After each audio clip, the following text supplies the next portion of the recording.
Welcome to the Touching into Presence podcast. This podcast is for people who are interested in bodywork, empowerment, and somatic-based practices. I am Nikki Olson. I'm Andrew Rosenstock. We are certified Rolfers. Collectively, we're trained in various movement and bodywork therapies with an emphasis on somatic awareness and client resilience.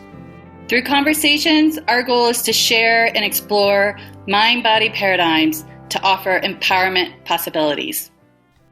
We are fortunate to be in conversation with Paul Linden today.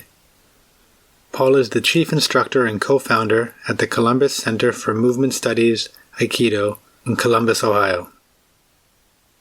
He is a specialist in body and movement awareness education, and his work focuses on the interplay between self-exploration and effective action. Paul is a BA in philosophy and a Ph.D. in physical education. He's also an instructor of the Feldenkrais Method. These together help make a wonderful way of understanding what it means to be and live as a human.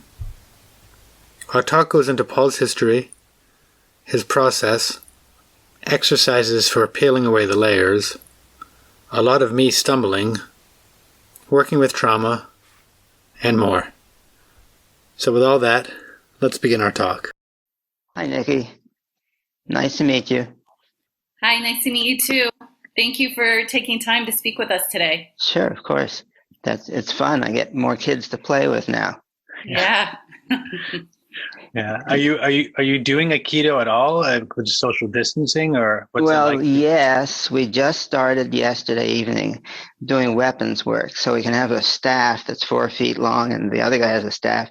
You've got about 6 feet between you, and you just try to hit him with a stick, and you do various Aikido maneuvers to avoid that, and you do all your centering, so it works. It's not as much fun, and I need to do some Aikido. I realized I haven't done it for 2 months, and it's really part of my life. I have to. The joke I make is I shake like an addict if I don't do it, but I shake anyway from the Parkinson's, so that means I'm an Aikido addict, I guess.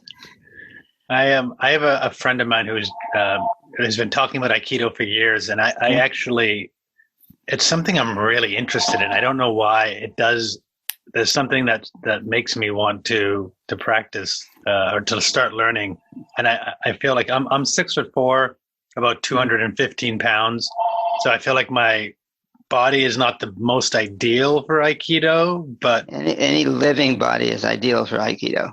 If you're alive, you can do it. Well, Andrew, if it makes you any feel better, I'm doing martial arts with my son, and I am doing it with a bunch of kids. I'm like the only adult. Nice. I guess what would be really maybe helpful is sort of to talk a little bit about what brought you to where you are today. Yes, that's a good. There are 3 questions that I've been puzzling over for a long time, and in the last 6 months, I've figured out the answers to all of them. So that's good. One of them was, what's the essentially Jewish component of my Aikido and bodywork? The other one was, why do so many people do what I consider to be mechanical empty technique? Just move here, twist the wrist there. And the third one was, why is it so hard for senior Aikidos often to bridge the gap and bring it into their daily lives instead of just keeping it on the mat as a combative practice? So I've got answers to all 3 of them now, and I'm happy. Oh, well, I'm as a Jewish born, I'm super curious by the first one. Yeah, I figured you would be. That's why I listed it first. Should I start and tell you? Sure. Okay. Sure. Anything you want. Basically, the Japanese teaching method in martial arts is resolutely non-intellectual, non-cognitive. Repeat, drill your body until when something happens, it responds with the correct move and you stay alive. That is not how I learn. I learn by going underneath the surface, looking for the logic inside of it, figuring out what's below that, and figuring out why it should work that way. And I can explain to you how I've done that in Aikido. But the point is that some people have commented that Freud must have been Jewish because he had this instinct for diving below the text old numerology and that sort of thing. And it's the same thing I feel, that I don't know how I got it, but I did. The urge to debate and discuss and figure out the logic underneath things. And so that is the answer. That's why I do such strange Aikido by many people's standards. I love that, especially since for the last week I've been having an argument with my girlfriend over pretty much the exact same thing, which is that I'm very similar. I'm like, okay, but let's keep going deeper. Why is that? Let's peel it up. Let's learn. Let's not just stay on the surface. So I resonate so well with that. Good. Well, we're in the right place then. Why does your girlfriend object to that?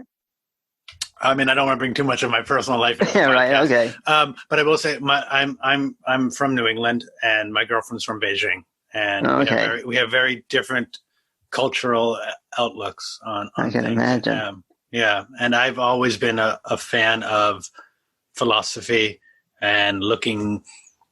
I grew up with question authority, and to me that, of course, and so that's just more or less is how to. But why? And so I've in the last few years started studying more with phenomenology and really looking at, well, why? But why?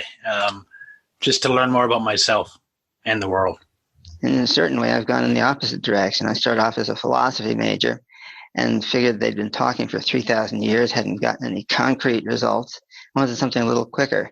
So I stopped dealing with phenomenology, and I don't answer why questions. I answer what questions that I can pin down some evidence for and discuss whether it's a clear procedure or not. So we're doing the same thing, or doing the opposite things for the same reasons, I think. Yeah, and just meeting in the middle. Yeah, somewhere, right. So your inquiry with wanting to investigate further into patterns, life situations.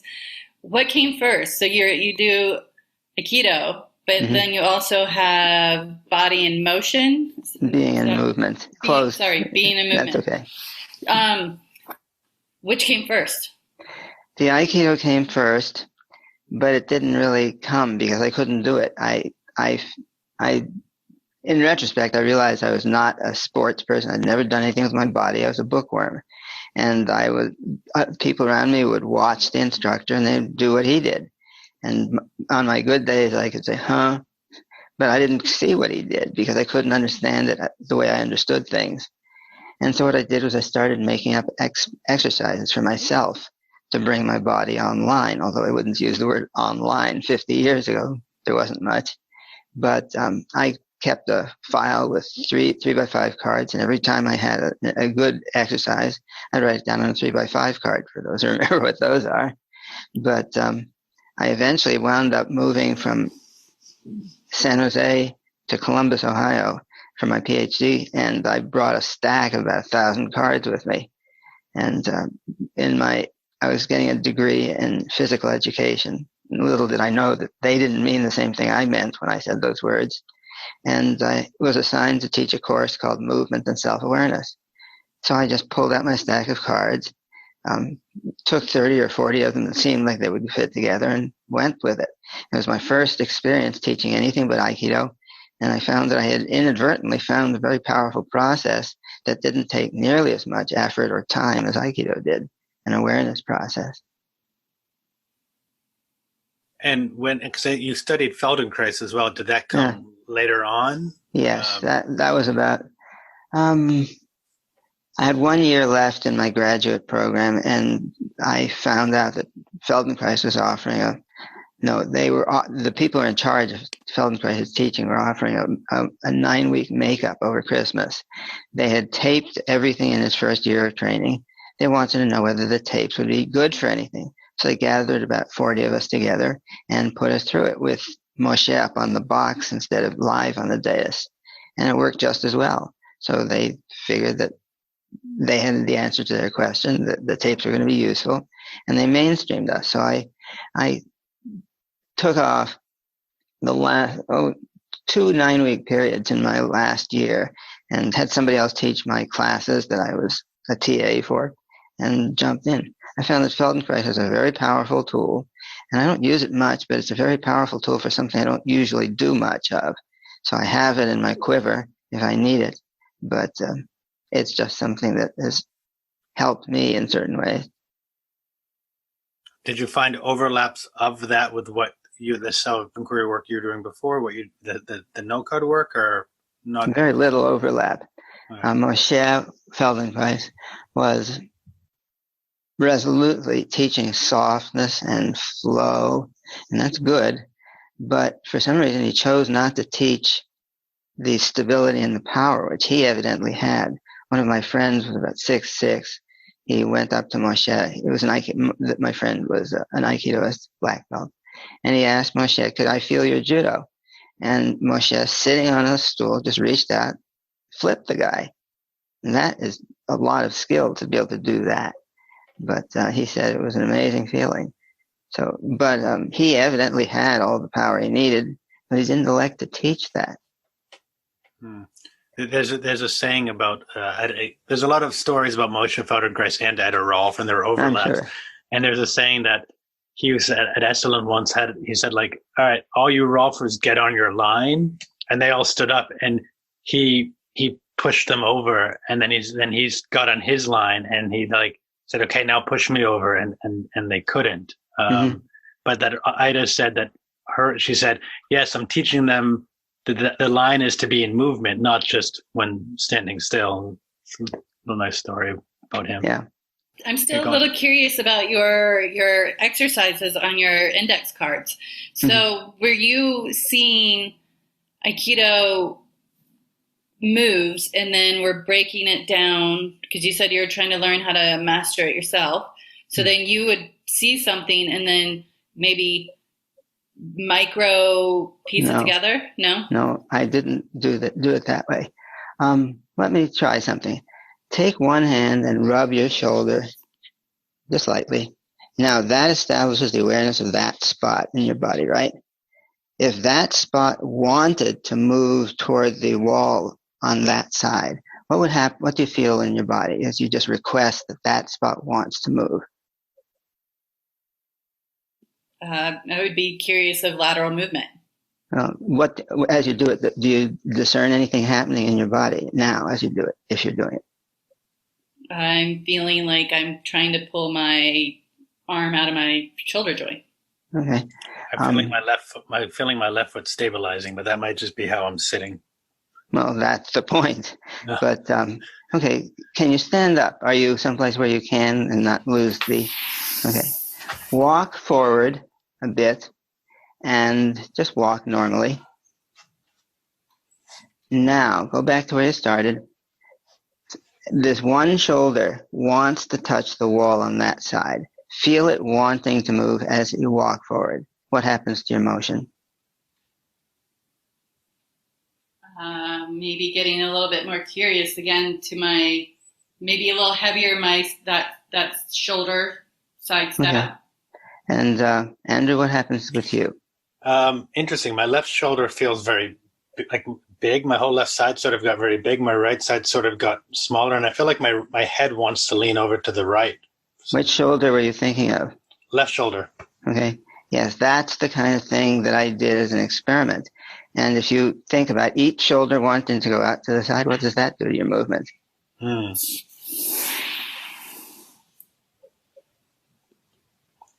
It actually made it harder for me to breathe in the middle of my chest for some reason. Interesting to explore.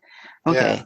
Imagine if, let's do it a little differently. Here, draw a square in the air, if you would, please. You can edit all this out if you want later. No, I think it's great. I think people will love listening to this because that's. Make a square, and you have one home corner. Whichever home corner it is, know that when you get there, you're going to turn, right? Because it's a corner. Go in the same direction, and when you get to your home corner, want to go in the other direction, but go in the same direction you have been. What happens?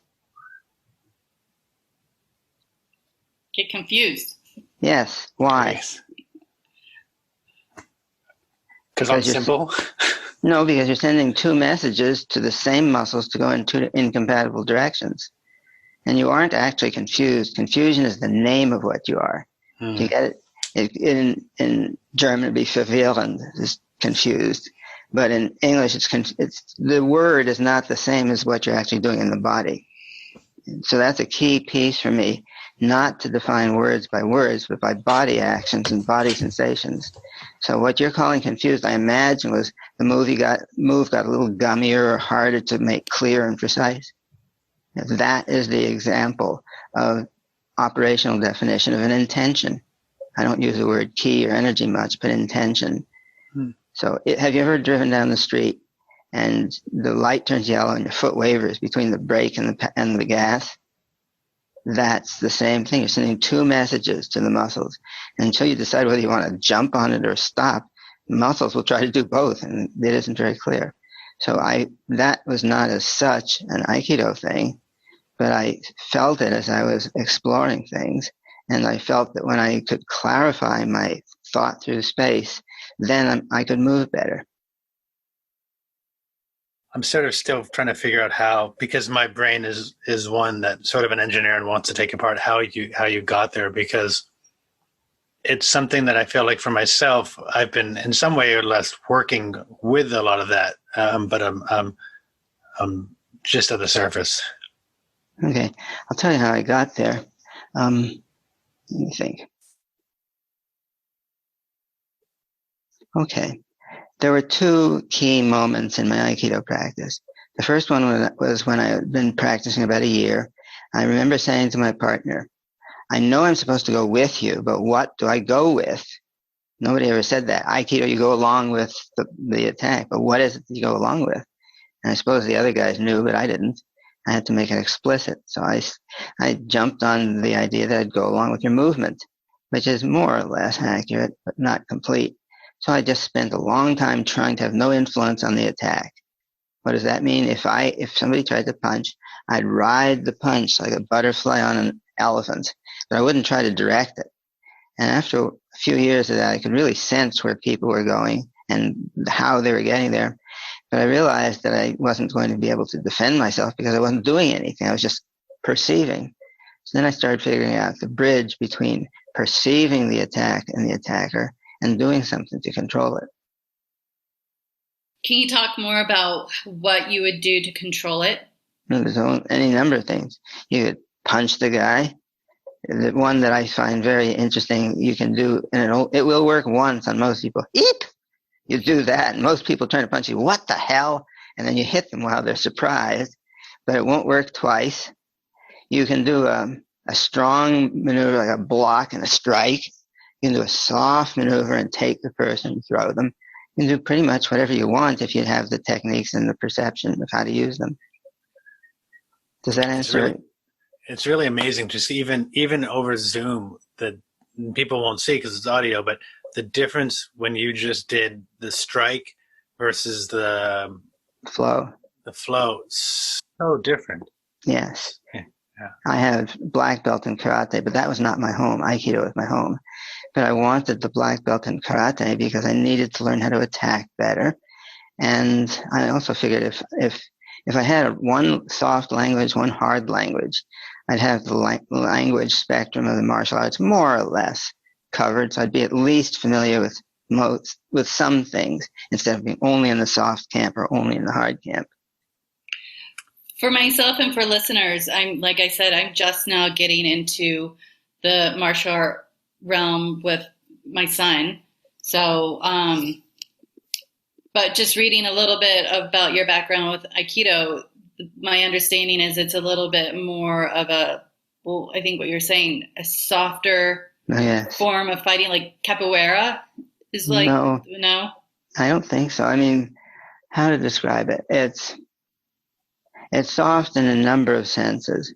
One is if you grab my arm, you don't feel resistance. You usually, if I'm awake, feel some kind of flow. I was just getting my blood pressure taken at my doctor's a couple of days ago. The nurse picked up my arm and she said, "Oh, that's amazing. Most people don't relax. You put your weight on me. You don't hold your arm at all." And that's a level of relaxation that is very useful in Aikido. You don't have to do much if you don't do much, but you do have to use some force, of course, or you just lie on the floor and be a puddle. But the hard techniques, well, there's one person in my Aikido class that I just gave her black belt in Aikido. She's a karate instructor, and she's been going nuts trying to reconcile the soft and the hard in her own body. So I've been trying to teach her to speak two languages. I say, here, do the movement, do it Aikidish. Now do it karate-ish. And it's the same move. You can only fold the elbow in one direction, unless you're being very unfriendly, of course. But if you do it with the attitude of hard and straight, or the attitude of soft and flowing, it's a different move, even though it's the same skeleton of the movement.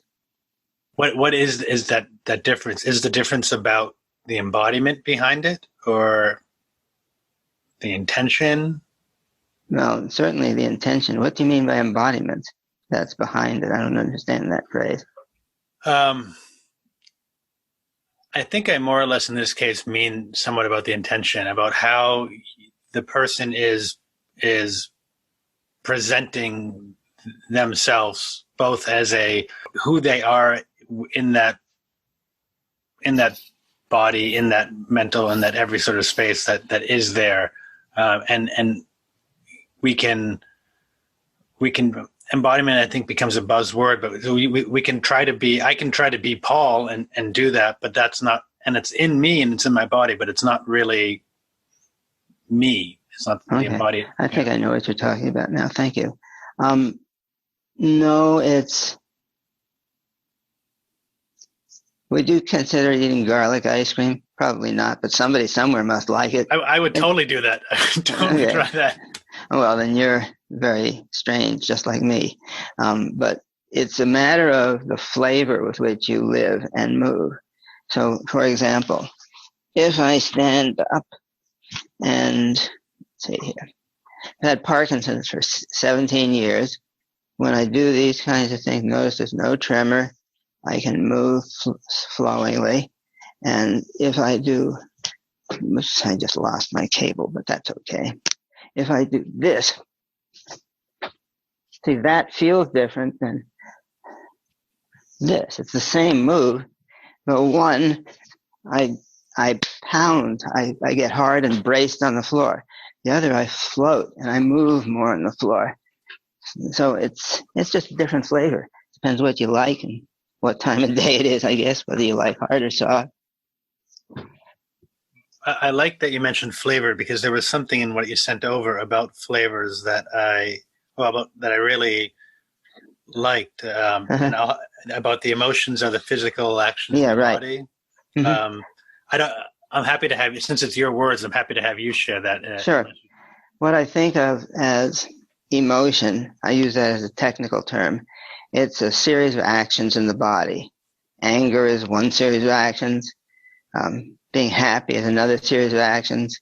But emotions are actions in the body. They're not something that goes like mental vapor across your brain. And feelings I define as the experience of those actions in the body for the person who's doing them. But many people don't make the distinction between talking about the feelings and talking about the emotions and knowing what you're referring to. For example, some people do meditation where they take the observer's stance. I'm watching the feelings arise and leave in me. It's happening, and I'm the observer watching it. I think that's a good way to get to enlightenment or something, if you want to do it that way. But it's not what I'm doing. What I'm trying to do is not deny the self, not go farther and out of the self realm. I'm trying to become a decent self. And when I do things, I don't take the stance, it's just happening within me. I'm doing it. And if it doesn't give me the results I want, then I better find a better way of doing it.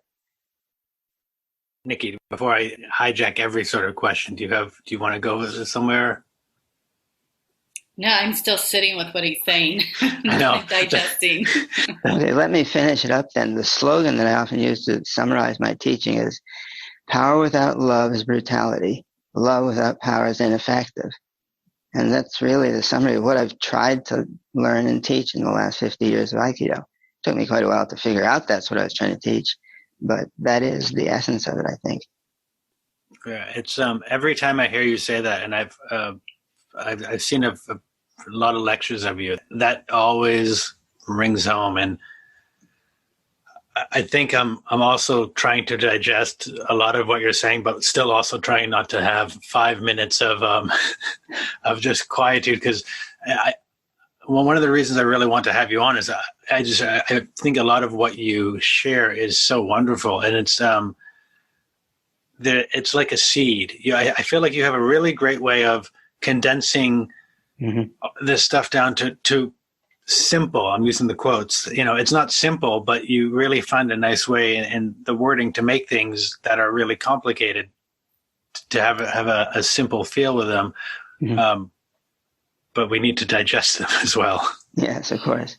Well, what I'm observing and what you're sharing with the two styles of martial arts and kind of where you're sharing the emotions and feelings is really creating this. I mean, in Rolfing, we have a principle called adaptability, and be able to hold kind of opposite spectrums. So there is this nice balance between, like, for your, in terms of the martial arts, there's a need for maybe a more power, strong stance versus the flow of the softer. And when you are doing those, I'm still holding this curiosity of, could you explain the practical applications of when maybe you would choose one or the other? Okay. Let me give you an example. In my Ph.D. dissertation, I got to the room an hour before any of the other people were supposed to be there. I rearranged the furniture. So I took the head of the table facing the door. When my faculty came in, I'd say, "Thank you, Mr. So-and-so, Dr. So-and-so for coming. Why don't you sit over here?" So I welcomed them into my room. I placed them where I wanted them to go. And then I said, "It's 9 o'clock. Would you like to ask me the first question, sir?" And he did, because I was polite and asked him to ask. And I gave him a very strange, incomplete answer. He said, "Could you amplify that a bit?" And of course I could. What I was doing was using the Aikido group attack principles to control the crowd. I didn't let them ask me any questions about stuff I didn't know about, because there was a lot of stuff I didn't know about. But I kept them confined to following me around, talking about what I thought was interesting. That's a soft kind of a control, isn't it? If I'd said, "Ask me, jerk, this is what I want to talk about," I would have been dead in the water. On the other hand, one time I was walking my dog. He was on a leash, and this big dog that was off leash came roaring up to him. And I just took one step forward and said, "Sit." And he went, "Arch," and sat. Okay, I was able to control him. That wasn't very soft. It was direct and forceful. But I didn't injure him. I didn't touch him. I just had to convey that I was in charge and he wasn't. So does that give you a sense of when and how you might use either one? Well, yeah, it sounds like when you have in this particular example, and I guess I can imagine where maybe in more of a surprise element, you might choose to resort to affirm. It depends what you're surprised with. Well, I guess really ultimately the success is being able to hold both. Yes, and use whichever you need. Yes. If I were out with somebody, say I was holding my grandchild and walking down the street and somebody tried to attack us, I would fix the guy so he wouldn't touch my kid, my grandson. But if it's just me, I don't necessarily have to fix him quite as fixed. I could pin him and say, "Now, what do you want to do, therapy or the police?" Or something, wise-ass comment. But it depends what you can do and what the situation is, which you'll choose. It's better to have alternatives. And I think to be able to be successful at resourcing this is coming back to what the other modality that you are a part of, that you created, is being in movement, really taking the awareness to have the the whereabouts, the site, to be able to gather all the information and know the appropriate response. Yeah, that's good if you can do it. I think that's important in all aspects of life, especially in terms of meeting conflict resolution in a peaceful way. Of that, it's not always necessary to come in a thick, strong. It could be much beneficial to be soft. Yes. And vice versa. Usually, I try to do the soft first because it's less effort. If it works, it's easier all around. But sometimes you need it to be hard. Mm-hmm. I think with a dog, you could easily, if the dog was coming, you could easily flip it and throw it over. But the dog's probably faster than you, and by the time you try to flip it, it'll bite you. So you have to know in that moment that hard coming at it will stop it. Probably. A friend of mine out in San Francisco is a real diminutive little woman, and she was a black belt in judo, black belt in karate, and was earning her black belt, getting close in Aikido. An attack-trained German Shepherd jumped her. She just swiveled slightly, so she wasn't in front of his mouth, kicked up into his stomach, and he collapsed on the spot and was lying there whimpering, hardly able to breathe. The owner came up and said, "I'm going to call the police on you." And she said, "Go ahead. How many people has your dog bitten?" And he sort of, slunk off. But it is possible to do what you're saying. And by no means are we, after our talk last week with Jim, who was a dog rolfer, by no means are we condoning animal violence. But when there's a need for protection, we'll put that disclaimer out there. What do you mean by violence? That's a very interesting question. It comes up all the time in Aikido. That's great. I'm going to get some good. I'm going to look pretty great after this. I'll have to. I do most of the editing, so I think a whole part of the podcast will just be like, "Oh, what happened in that conversation?" Right. It's important, I guess. My framework of the word violence is any sort of, I guess, stronger action with attack. So that movement towards the dog, my initial reaction would be, "Oh, it's violent. She hit him."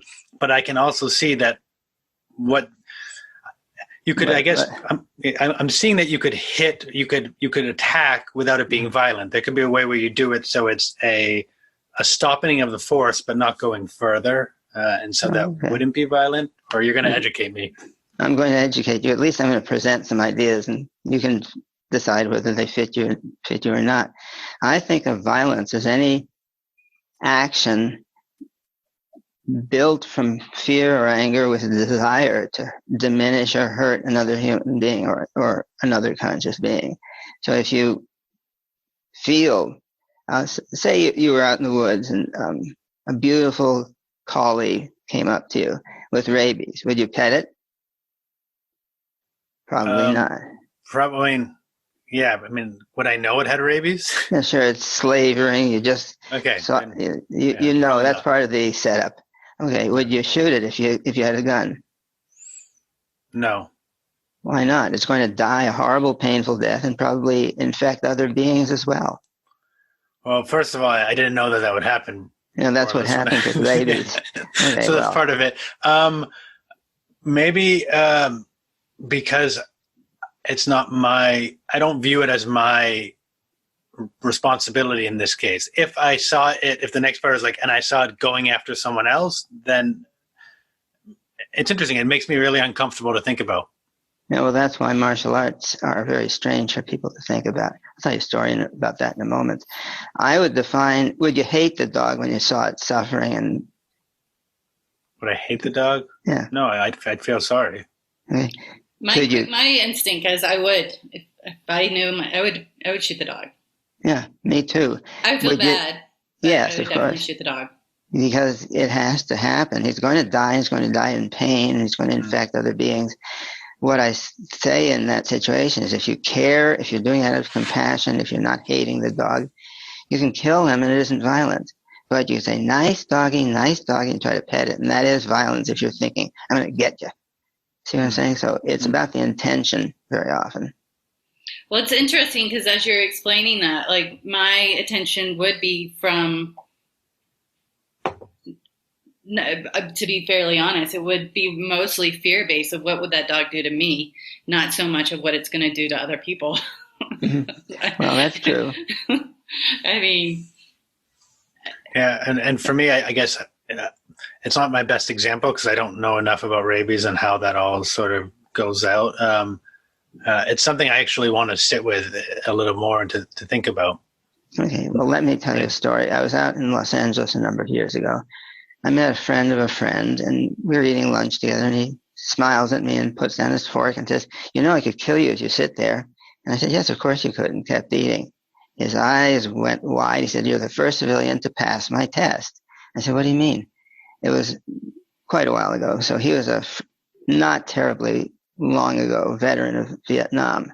He said he killed a lot of people, and he and the other combat veterans lived on the edge of life and death, and they knew how fragile it was by having killed lots of people. And he was testing me. He said I was the first civilian who understood that he wasn't threatening me when he said it. He was just saying a truth, that it's very fragile, this life. And we compared notes. He learned it by killing a lot of people. I learned it in martial arts without even having to injure anybody. So, but the point is that if you're not used to that precipice, if you're not living on the edge of it, then it sounds very strange what I'm talking about. And when I first moved to Columbus, I was part of a movement group.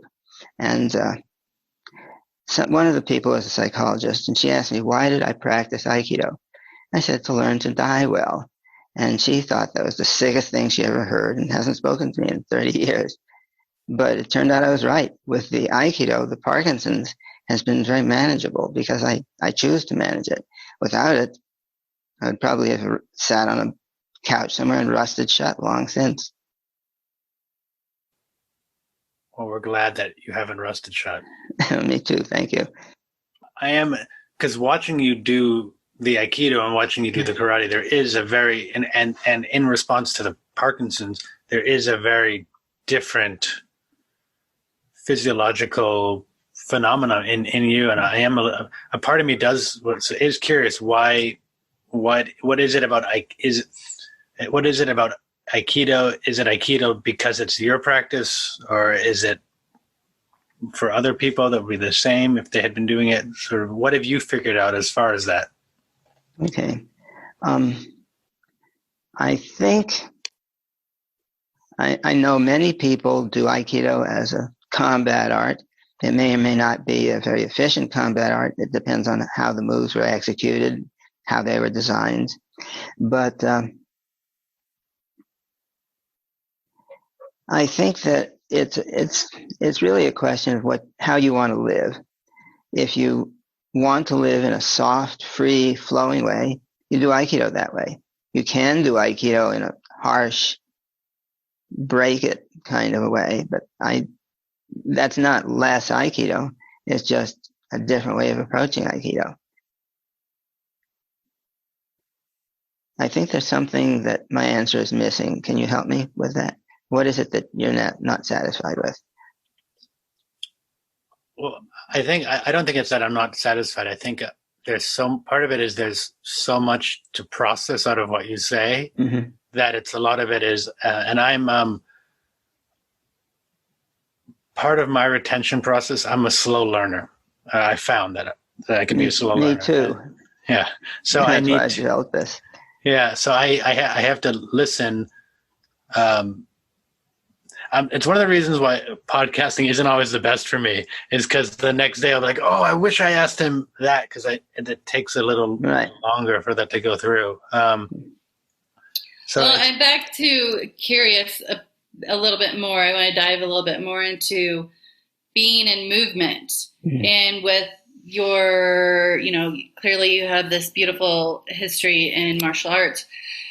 With that and understanding to learn the discipline, there's a great deal of introspection that I believe that's involved with it. Always taking this first person point of view and inquiry of where is self, where am I on this place, and how do I, by taking inventory of self, then that is kind of the benchmark of how you move forward. I must confess, I know each of the words you've used, but I don't understand what you said. I don't take inventory of the self. What does that mean exactly? Is it concrete language?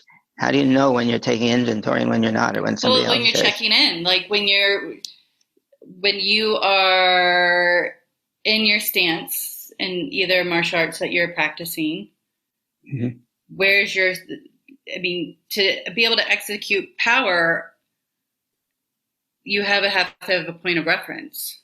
What does that mean? Where do you stand? Point of reference. Point of reference. Where are you getting your power from? My hips and the floor. So just surface. No, it's the way you use your hips and the way you contact the ground below you. Why don't you stand up? We'll try something. I can't teach by talking about things. I have to do them, which I guess will be okay. Point to your hip joints with your fingers. Where are your hips? Let's see. Yeah, okay. These are not the hips. This is the hip bone. The hip joint is where the leg folds. The pubic symphysis is bone right here above the genitals. A little to either side, that's where the leg folds, that's where the hips are. Now I'm going to show you something that is very crucial, I think. Put your fingers in your hip joints. Push your tail back until you come to a sitting position, and then stay there. How does that feel compared to your usual way of sitting? Is it your usual way of sitting? No. How does it feel? For me, it's too much flexion at the hip joint. Too much for what? Well, because Nikki and I are both rolfers, which doesn't really mean that much necessarily to you, we are maybe a little more aware of where our body would be neutral in alignment to gravity. For me, this has my body folding forward, going into a protection mode. I'm fighting just to stand, to sit up. My pelvis wants to roll back, and so this makes me feel uncomfortable. Okay, I didn't say to stay lean forward, but you have to start by leaning forward and then coming back just a bit. What you'll experience if you do this, when somebody pushes on your shoulders, not suddenly, but just a steady, hard push, this stabilizes you and you can't easily be pushed over. If you raise your chin or clench your fist, or do anything other than this free state of balancing on your pelvis, you will immediately be pushed over. So I think what you're talking about when you say taking inventory of the self, does that mean for you feeling where your body parts are, what your beliefs are about how the body should operate in space, and whether you're doing all of that? Is that more or less what you're talking about, is taking inventory? Yes. Okay. Taking inventory is, how am I grounded enough to be able to execute the desired move? And to do that, a lot of times to do it with efficiency is to have a global, so introspection is having a global awareness of your body, your internal state. So, I know how I like to orient to movement, and I was just curious, maybe I'm making this up, but a little bit of trying to understand more what's behind your work and the being in movement, and also how you opened up this conversation is your style is to really look at all the layers of something to be able to have a greater understanding. Yes. Okay, well, that's fair enough. I just don't happen to use the word taking inventory. I wasn't quite sure what you meant by it. I know what the word means, but I wasn't sure what you did when you did it, which is another one of my principles in movement. Don't tell people this is the truth, do it. I'm forever getting people coming into my class, and I'll say, why are you breathing that way? And they'll say, my yoga instructor said it was the right way to breathe. And that's an incomplete sentence. The right way to breathe for whom, for what, in what situation. So I say, okay, keep doing what your yoga instructor said was good breathing. Now, how does that affect your stability and movement? And very often it really fouls them up compared to a different style of breathing that I teach. I'm not saying the yoga breathing is wrong. It's just not for my purposes what I need. So you have to be flexible and be able to do what works in any situation. Correct me if I'm incorrect. My my sense is partly out of that sort of watching that interaction between the both of you is that how you teach is essentially that taking things apart. So Nikki has said this. You maybe could theorize what she's saying, but don't want to take your presumption to be what she is saying. So you're sort of prompting it back to keep getting the deeper inquiry, which essentially is taking the inventory.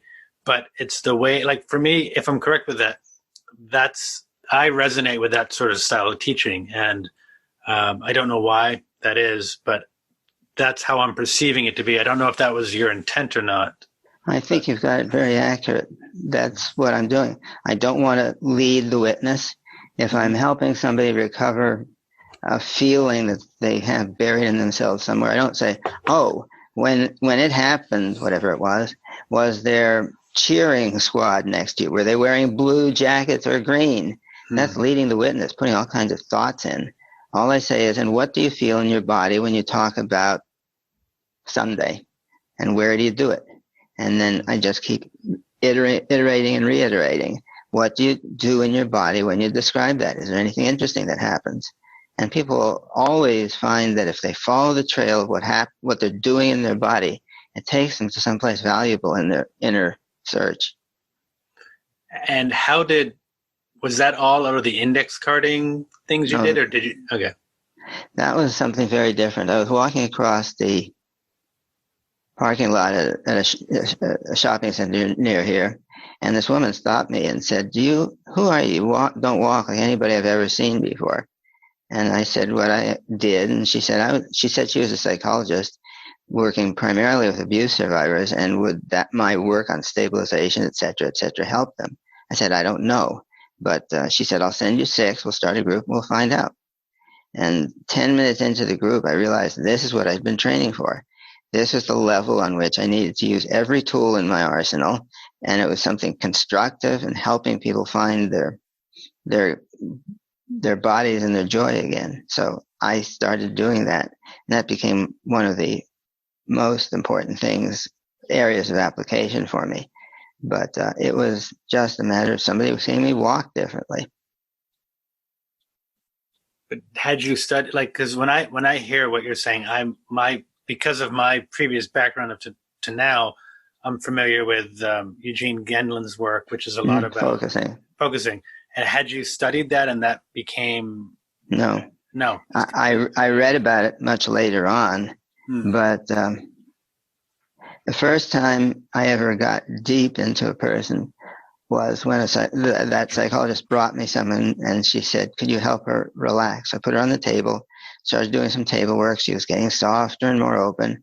And then she freaked because that tightness that she was holding in her body was her way of not feeling some things that had happened to her. So when she felt it, she really started to lose it. And I'd never seen anything like that. And I had a moment of panic. What do I do? And then the Aikido spoke to me and said, go with the power. So I did. And I simply said, when you feel that in your body, what else do you do? Can you ask it to do it more? We just kept going round and round with that until she knew what had happened and what she felt. I said, okay, stand up. And we went out on the mat, and I attacked her in the way she had been attacked. And I showed her how to defend herself. And in the end, she walked out feeling happy and elevated, high, very graceful and fluid. She didn't walk out having re-experienced her terrible experience and being stuck in it. She walked out knowing she could defeat it this time. And she had a glorious smile. And I turned to the psychologist and said, what the hell was that? Because I never thought people would do things like that to people like that. And she said, that was abuse. And I figured out that I was going to have to do something about it. You can't just let people say, oh, now I know what I felt. And if we do work with the emotions, you become a happy, healthy victim. You have to teach them to win, even if it's metaphorical in some certain circumstances. But my job is to finish up what people consider to be empowerment with real empowerment. Everybody talks about empowerment these days, but what do they mean by it? I really like how that's a beautiful example of really bringing action into empowerment. And that's a very vulnerable state, because I think there is a fine line in what you were describing of danger. And it shows the skill as the practitioners that could have easily tilted onto re-experiencing the trauma and going on reliving it, and not really going through the full vortex of going through it to go into a healing aspect of it. And I do, from being in similar situations and working with similar people, I think you really help meet that what if I could have done that, what if, really defeat the attacker. And when you don't get to have that what if, and you actually have been attacked, that's a great gift to be able to live it out, so you're not constantly in that cycle of trauma. Yeah. Well, to me, trauma is learning that you have no resources, learning that you're powerless, and living on the basis of that information. If somebody falls into deep water, is that traumatic? If they can't swim, yes. If they can swim, it's just fun. So I consider that you're not done with your traumatic experience until you can look it in the eye and win. For me, that comes down to when I was first diagnosed, I was pretty much in shock. But then I spent about 6 months going, Parkinson's, yes. Parkinson's, And I taught my body not to be afraid of it. And so I guess that's part of what's let me continue to function for all these years. Most people, I guess, fry after 5 or 6 years. For me, it's been 17. But you have to, when you work with people, you have to satisfy the gap. I saw a cement company once. They had big black and pink cement trucks, and they had a roller with that drum which turns and mixes the water and the cement. And on the side they had find a need and fill it. And that's precisely what I try to do. I try to find what do they really need and give it to them. I'm very rarely at a loss for words, and I'm still just taking so much in. So I'm really grateful for a lot of this. And what's nice is because I do most of the editing, I will have to get to listen to this back a few times as I sort of edit it out. So I'm glad for that, and for the pause button. You can always phone me if you have a burning question. Well, I mean, actually related to that, I mean, I do want to get back more to the work, but the now, like with what's happening with Corona, you mentioned you sort of have just started going stick work, but with BIM, do you do classroom? How does that use it? How do I teach it? How do you teach it? Well, I teach it for individual lessons and group classes. The class I might start. Okay, say let's take a topic. What is prejudice? Not everybody. The people who are trying not to be prejudiced want to eliminate systematic prejudice and narrow-mindedness. How do you do that? What is it? Everybody's against it, but I haven't seen anybody say, I want to do this. You can't stop anything. You can only start something better to replace it. What would you replace prejudice with, and how? This is getting deep today. I wasn't prepared for this. Okay, well, you can say, you're the expert, Paul. Why don't you answer? Yeah, you're the expert, Paul. Why don't you answer? Good thinking. I will confess to a feeling of expertise in my body work, not in my Aikido. There's too much I don't understand yet. But what I'm concerned about is I can teach people to create a state of kindness, stability, and awareness. And that's the physiological opposite of the fear and anger, which is part of prejudice. And not only can I teach that, the crucial thing is I can teach people to experience that it doesn't work to be in your body and prejudiced. Your body loses balance and loses power when you say or feel things that are negative. So I could easily walk up to some skinhead or white supremacist or politician or something and say, okay, say something hateful. And when they do, their bodies weaken. I do it all the time. It's not a surprise to me anymore. But if you can prove to somebody that when you say this kind of thing, do you want to be strong? Well, you can't be hateful and strong at the same time. You can in your hate be very forceful and destructive, but it won't be strength. It won't be power. It'll be pain.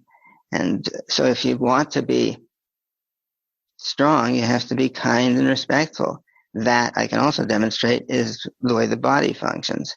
Now, it really seems unfortunate to me that people are trying so hard to change institutions, but it's not the people in the institutions that they're changing. So how do you do that? Nobody knows, well, not nobody, but very few people think on this level or try to teach on this level. And I'd love to contribute this to the ongoing expression of fear, pain, hate, etc., but I don't know how to do that. I'm more or less an academic. I sit in my classroom and I teach. What I'd like to do is to have everybody in the world aware that let's try something. Say something friendly to me. Something nice about me, if you can find something. You're very smart. Okay.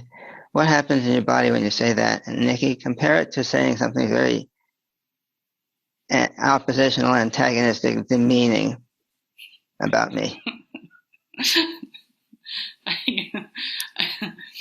I can't. It's too mean.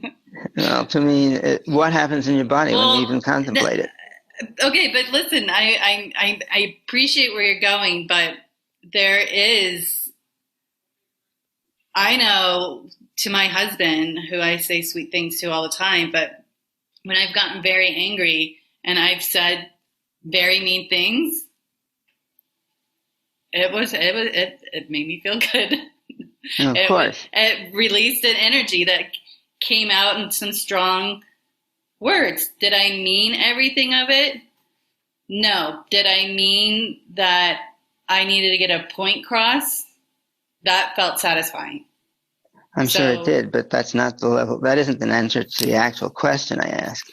When you say something, good? No, because good is up for grabs. Anything can feel good if you like it. But what I'm asking is, what happens to your stability when you say something mean? And the way I would test that is by pushing on you and see if you're more or less stable when you're respectful and kind, or when you're mean and derogatory. I don't know. I get like a little bulldog in a stance. Okay, fine. Strong. Do you bark? Ruff, ruff. Kind of. Okay. The way I've because I'm a pretty chill, calm, and collective person, but my husband is we're kind of opposite attracts. But there's a point where my chillness I don't take it any longer, and I kind of have an explosive moment. But does that explosive moment happens and you feel good? Is that the best? Is that the most ideal way of getting that energy out? Could there be other ways of getting that energy out that are more helpful for you, helpful for the relationship? I mean, we don't have to go into your whole relationship today, but just seeing it that yes, that could be good. That there may be other ways that are more efficient. There's something you're doing which I find very interesting. You said get the energy out. That's the fluid model of feelings. Feelings are actions you do in your body. Can you get an action out? Where would it go? Would it fall on the floor? You can stop doing a given action or keep doing it, and you'll get results. Isn't the action raising your voice and using your Could be. If you look at me that way one more time, I'm going to rip your throat out. Did I raise my voice? Yeah, no. It don't have the same effect.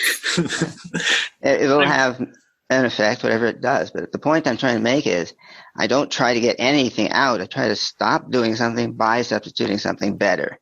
And if you substituted clarity and kindness and persistence and all kinds of other good things, would that enable your body to feel better and work with more balance than if you're angry and hurtful? Well, I think the key word there is balance and being effective. Yeah. And I'm just using being truthful is that, and I'm not saying it's right, but I do think people who ultimately are trying to create harm and be mean, there has to be something that feels good about it, whether Maybe. it's authentic and not a good way of what do you mean authentic? Authentic meaning is that their true state that they want to be in.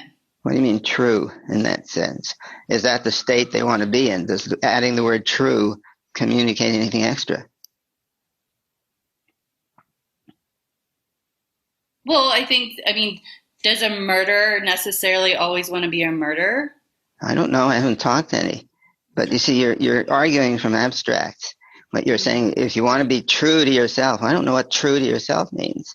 If you want to do actions in your body, you get to test, if you know how to test them, and I do, test whether they promote balance and free movement or not.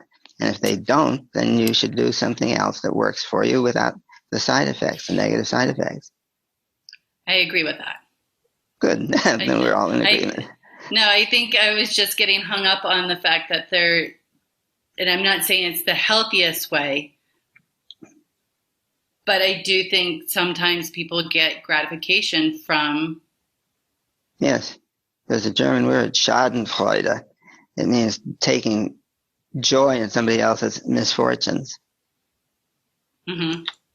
But the point I'm trying to make is that if you examine what you do in your body as you do something, you will find, most people find that when they're negative, their bodies lose stability and power. So I can say to somebody, yeah, you can get angry and fight for the right, but does that produce what you want inside your body as a way of living? There was a great slogan in the 60s. Maybe you've heard it. You can edit it out, of course. Fighting for peace is like fucking for chastity. It doesn't work well. We're okay with cussing. Okay, good. I wasn't cussing. I was just quoting. Yeah. Well, Emily Conrad, are you familiar with her work? Yes. Mm-hmm. So I was just recently listening to an interview that she was doing. It was, what was it called? Interview with Moving Legends.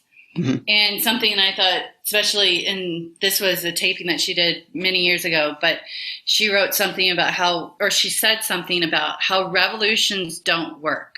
It's too abrupt and it's too rattling to the system, to the organization, that true change comes through titration. Well, I agree. I wouldn't say that it's too rattling to the system. I don't know what a system is when it gets rattled. I would say that if the system is made up of human beings, they each have to have training so they can run their bodies in the way that will work to create the change. If you're going to work and everybody there is angry and pissed and you're supposed to treat people differently, even while you're angry, it's not going to work. So if you teach people how to settle the fear and the anger, and if you give them the experience that they're safer and stronger, I won't say that. Let's test it. Show me, please, a defensive posture. If you were feeling defensive about something, what kind of a posture would you be in? I'm probably more or less like this. Okay, so that's very common. It's almost everybody will do that when I say, how do you show being defensive? Mm-hmm. And I can test that. I try to poke people. And it turns out when you put your arms up and wide open, you're less penetrable than when you're closed because you can see and adapt to things and move. See what I'm saying? Mm-hmm. So I don't tell people this is wrong, don't do it. I say, you want to do it? Let's do it better and we'll see if it works or not.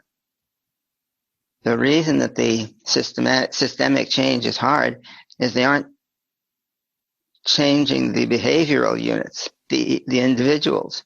You can't just say the system will change.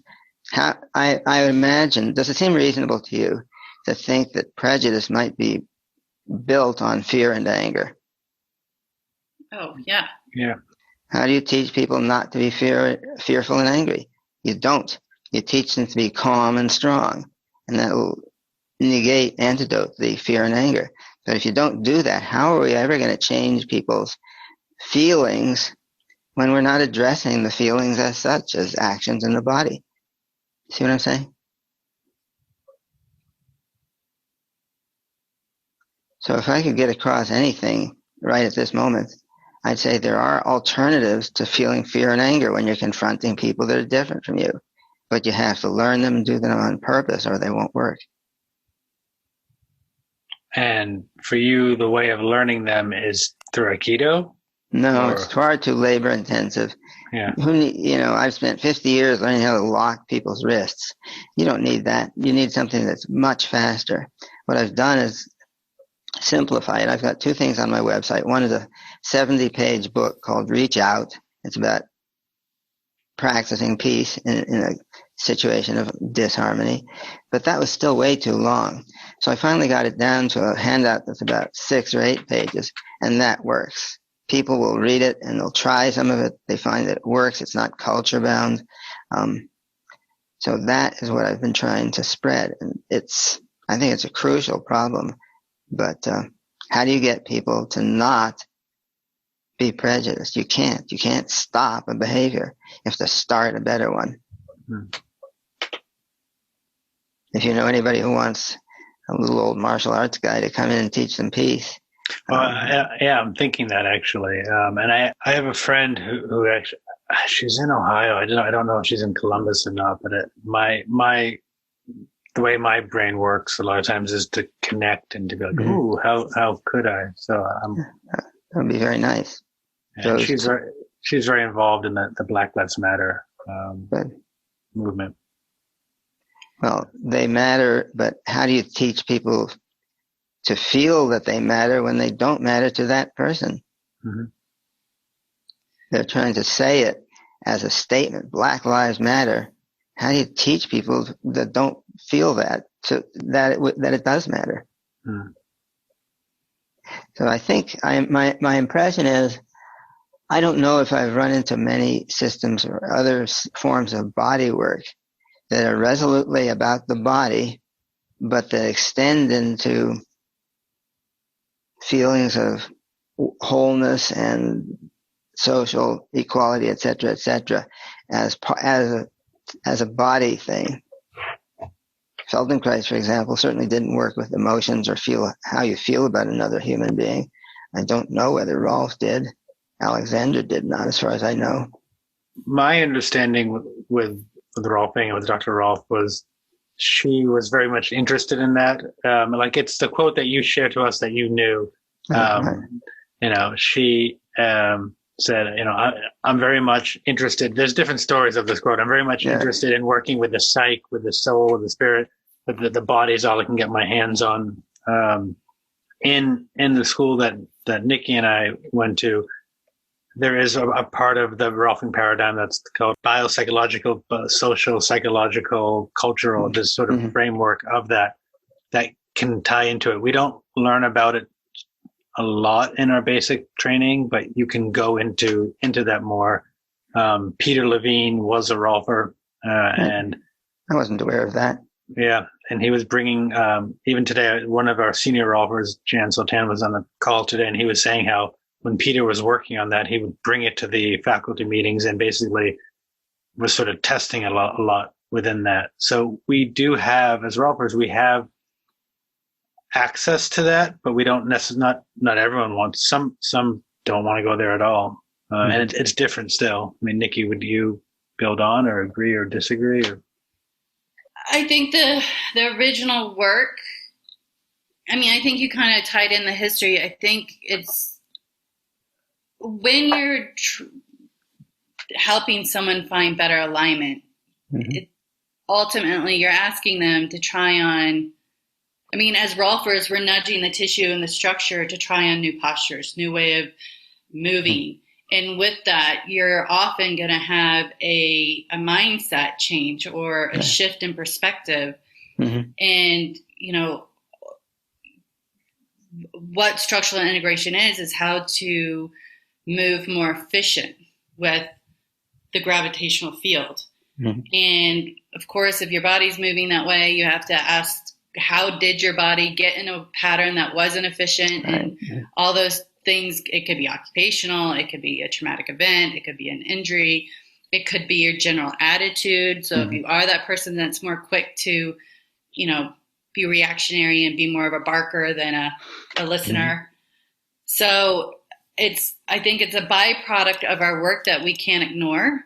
But because it takes so much to teach that and to understand that and be good at the kind of the emotional aspects of it, it's not, it's addressed, you're aware of it in your basic training, but you kind of need to be in practice and really be with all the different clients that are going to present you with all the different outcomes of the work. That's interesting. I wasn't aware of that. Thank you. Yeah. In my work, I think you can see that it's coming from Aiki. Aikido is, well, if you know the naming conventions for Japanese martial arts, Jitsu means technique and Do means path. So Aiki Jitsu is the use of the blending of Aiki, the joining with for the purpose of defeating an enemy. Aikido is the same kind of joining with the movement for the purpose of meditative path. So I think there's a lot of stuff that is Jitsu, even in Aikido, and there's a lot of people who can be very nice in karate or any of the other more destructive systems. But the one thing that I think of is my goal is to teach a couple of things that are very unobvious. I want to teach critical thinking and how you create crucial hypotheses and test them. So I don't have to go around and say, I'm the guru and you should do it this way. And say, what are you doing? How does it feel? Let's see if it works for what you want it to work for. If it doesn't, we'll find a way to change it. So I'm thinking that the personal change, the way of learning how to learn, is crucial for me, where I didn't see it was that crucial in the other body awareness or the martial arts that I took. That's sort of what I was picking up is about the critical thinking. For me personally, I resonate with that well. What I like about how I perceive you doing it is there's very little, if any, there's not arrogance. So when you're doing a lot of mirroring back, but it's something I do a lot, and I think maybe some of my ego, my arrogance comes through, and it can irk some people. Some people don't really like it.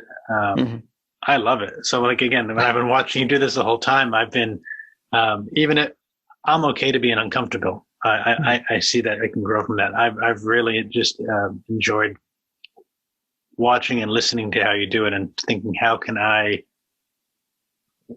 grow from that? How can I pick that apart? So. Good. Well, I'm glad you're able to make use of it that way. That shows that somebody's a real seeker. As we grow into this, does this mean we're never going to shout at anybody again? Well, you can shout at people if you need, and you can shout at people if you lose your cool. You don't have to be perfect this week. In fact, I've never met anybody who was perfect that took less than a week to do it. Now, there's a key question. Have you ever met anybody who was perfect? No, but I'm sure it takes more than a week. So what, for you, is it, let's say you do shout or someone does shout at someone, it's the process of recognizing you're shouting, recognizing you lost your cool and coming back to.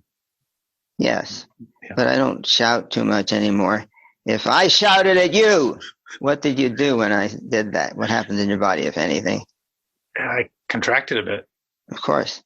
Can you remember that line of through space, desiring the pencil?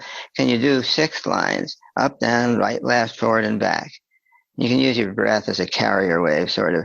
When you exhale in one direction, then the next exhale the other direction, until you've done 6 breaths. And then on the 7th breath, exhale in all 6 directions, and then go back to the first one again. What do you do when you're practicing something like that? I'm not sure I understood fully. Okay, I was rushing through it.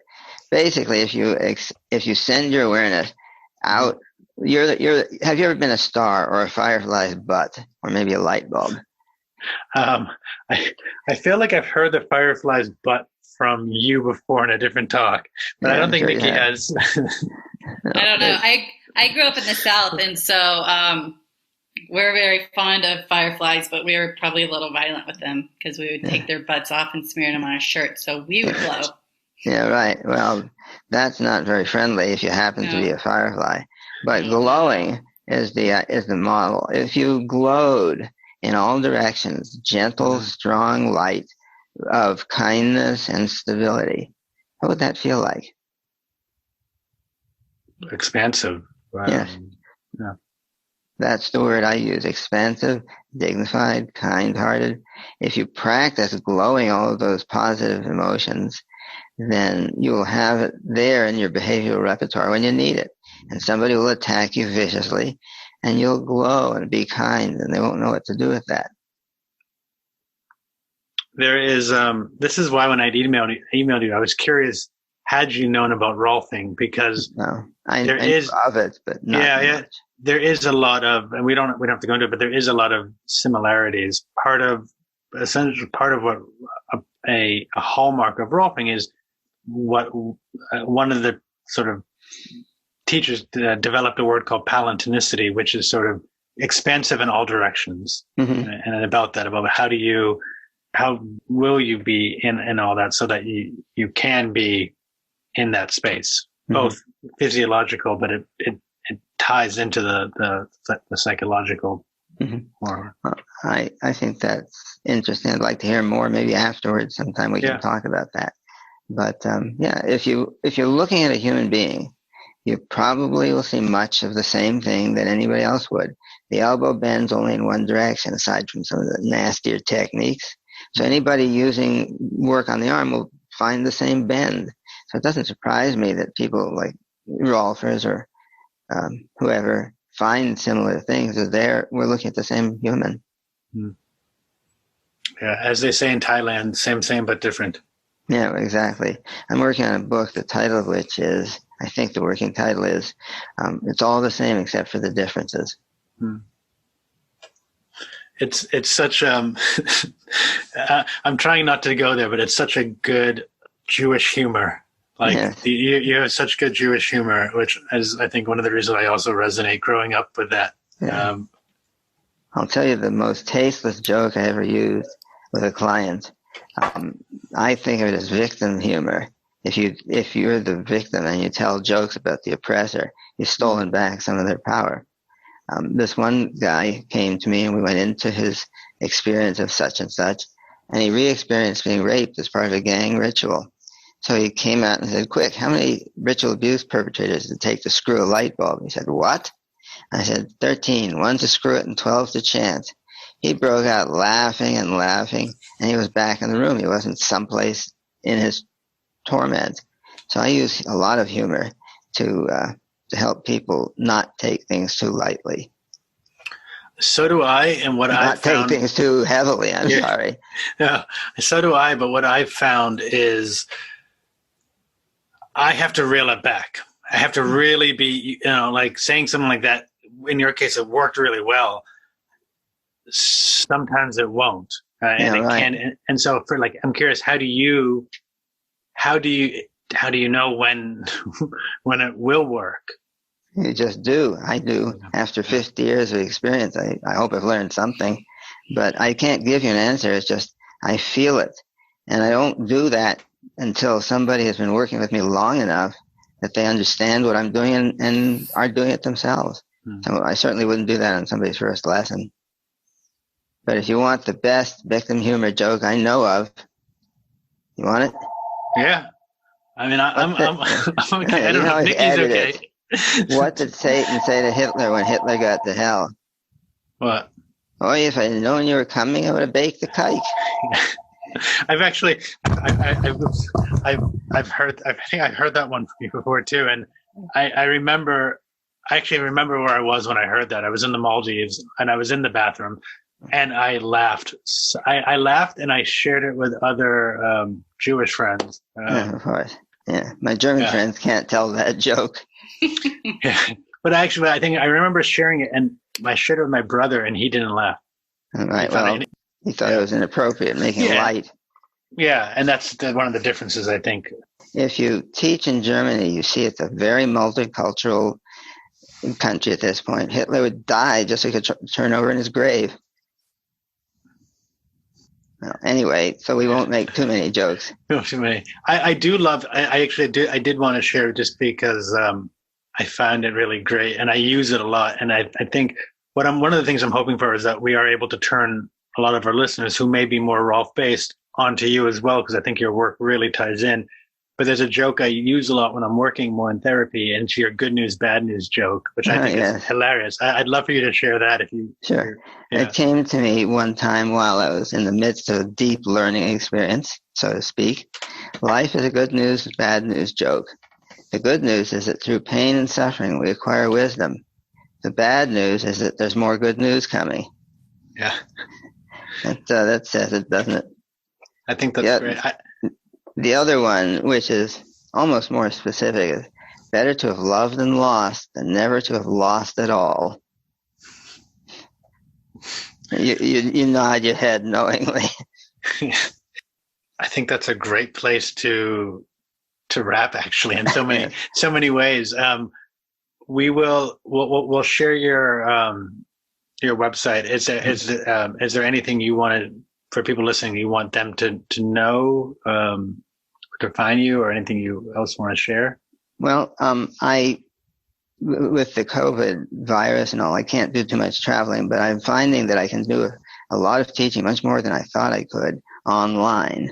So I've been doing lessons. A couple of weeks ago, I did a couple hours in Indonesia.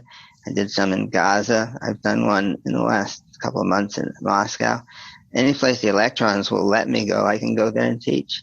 And you notice that the handout that I sent you has the copyright released. It's the quickest, shortest, most available thing that I've put out. And I released the copyright so people can share it and use it. And that's what I would like. I would like to have people share it and use this stuff. And if they want me to teach, I can do that too. But they don't have to spend money. They can go to my website. Much of the stuff is for free. And I'm an ancient hippie, sort of. Still want to save the world. I appreciate all that. I appreciate you so much. I'm really grateful for the time with you today.